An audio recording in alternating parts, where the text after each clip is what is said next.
What's going on, guys? Gabe with ReviewDork, and this is the Acer Nitro 5, priced at $669. Acer has put their name into the hat for the best budget gaming laptop of 2020, and having experience with this system in its previous incarnation, and that system sporting a Ryzen 5 2500U processor, I didn't have much expectations for this system. This system comes with AMD's new Ryzen 5 4600H, a 6-core chip with a base clock of 3 GHz and a max boost of 4 GHz. Built on the Zen 2 7nm process, and having experience with the Ryzen 7 4800H, I should have known better than to discount Ryzen's smaller sibling. Now, before we talk about the internals, let's talk about the overall package. Under the hood, you're getting a GTX 1650, hardly the most powerful graphics card, but unlike Dell or other OEMs, Acer gives you what you need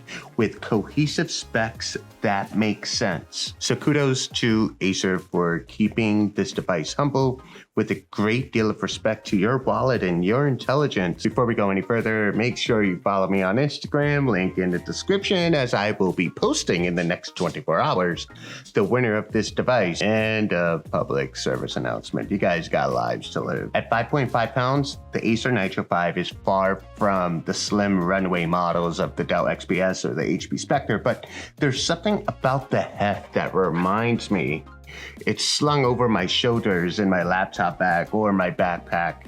We never intentionally throw around laptops, and you guys are just daring me. They're like, no, Gabe, you gotta give it away. We've all been guilty of just barbarically putting down a bag or tossing it across the room. It's happened to me. I'm sure it's happened to Applejacks. It's happened to you. Long day, get off the train, get off the bus, you're getting home, you're taking off your shoes, you just throw it back. Screw 2020. On the laptop's left side, you will find 2 USB 3.2 Type A ports, a killer Ethernet port, an audio jack, and a security lock slot. A Type A port joins a USB Type-C 3.2 port and HDMI video output on the right. And did I mention Wi-Fi 6?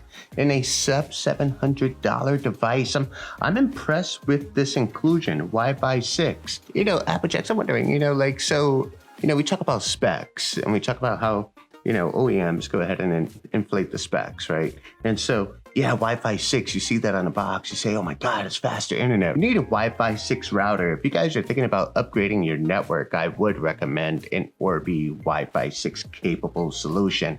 And it's just going to saturate your whole entire home with Wi-Fi signal with the fastest speeds, low latency. You guys know you're gamers. I know.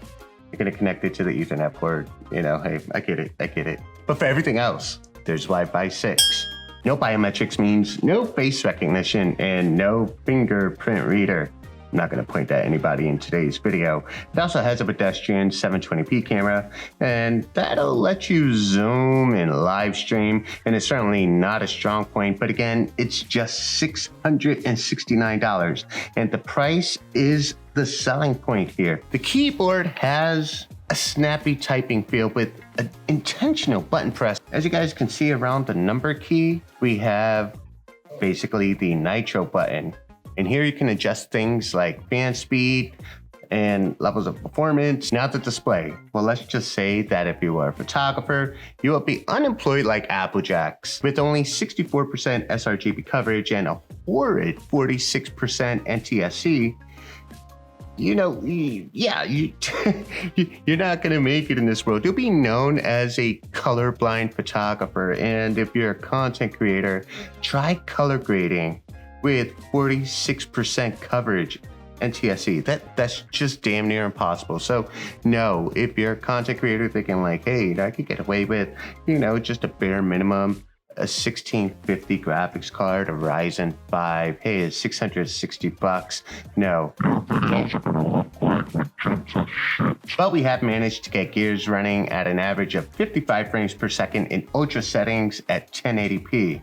We saw that Acer didn't put the best display, but they did include a gamer-worthy storage drive capable of 942 megabyte per second write and 2019 megabyte per second read speeds. And this is going to make sure that your games load fast and that you're always in the action. Speaking of action, Applejacks, when's the last time you had any action?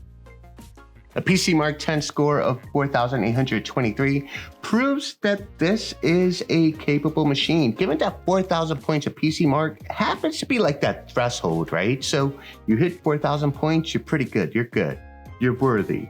And at $669, this thing is hella worthy. Now we follow that up with Cinebench posting respectable numbers as well. And again, we have to reiterate, this is a $669 laptop with a multi-core hitting 3,180 points and single core posting 452 points. Now, when we compare that to the likes of Intel CPUs, and Intel will always say, well, we're better for gaming. We have better single core scores. That's what matters in gaming is single cores because no one's leveraging multi-core. Well, guess what? This Ryzen 5 is doing this thing, y'all. Time Spy didn't do as great, but this was obviously held back by the GTX 1650. Now, you know, guys, I gotta put this out there, right? I'm so consumed with the RTX and the latest generation of RTX graphics cards, the 3080, which is coming into the studio this week. We also got a 3090, which is coming into the studio next week. And we're going to do those benchmarks with games like Control because we definitely want to push ray tracing. I don't know if you guys played Control yet, but you have to see it to believe it. That game is absolutely bonkers. It's insane. And it makes absolutely no sense. It's not a horror game. It's just one of those, I don't know. I think the developers, while they were coding, they were just tripping on acid at the same time. Like really, but I'm enjoying the ride. I'm actually playing it now, but I'm gonna go ahead and benchmark it against the all new 3080 RTX that's coming in. But sometimes in these videos, I get GTX and RTX confused, as some of you guys will laugh at me, leave a comment down in the comment section saying, hey, that was a blooper, Gabe. Well, I think this is a long ass blooper, end of rant. Now let's talk about heat because we also saw that the hottest parts of this laptop didn't reach over 36 degrees Celsius, unlike the Dell G5 that flirted with just nuclear meltdown at 60 degrees Celsius. And I would happen to think that maybe having the AC connector in the back as opposed to the side, there's some ventilation going on, right? Because that connecting point is also creating heat. So if we have that connection point midway into the motherboard, then that energy, that heat has to travel through the motherboard and dissipate. But if it's back here and you got the cooling solution back here, well, yeah, it's keeping it at 30 degrees Celsius. Now, Far Cry New Dawn benchmarks posted an average of 62 FPS with a max FPS of 75. And it's games like Far Cry on low-end systems, and I mean no disrespect to this because this is a very capable low-end system, definitely in the runnings for best budget laptop of 2020.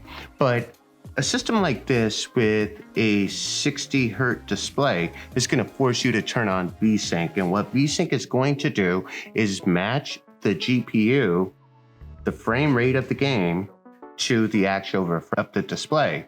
And what this is going to do effectively is eliminate screen tearing, because you will experience screen tearing if the game is pushing 75 frames, you got a 60 hertz refresh rate, and it just ruins the whole gaming experience. In all, I'm pretty impressed with this system and truly blown away by the price. I mean, this is a casual gamer's laptop, not an enthusiast build, not an enthusiast laptop, but it's worth every dollar. Now for content creators, as I said before, the display, sRGB coverage, not that great.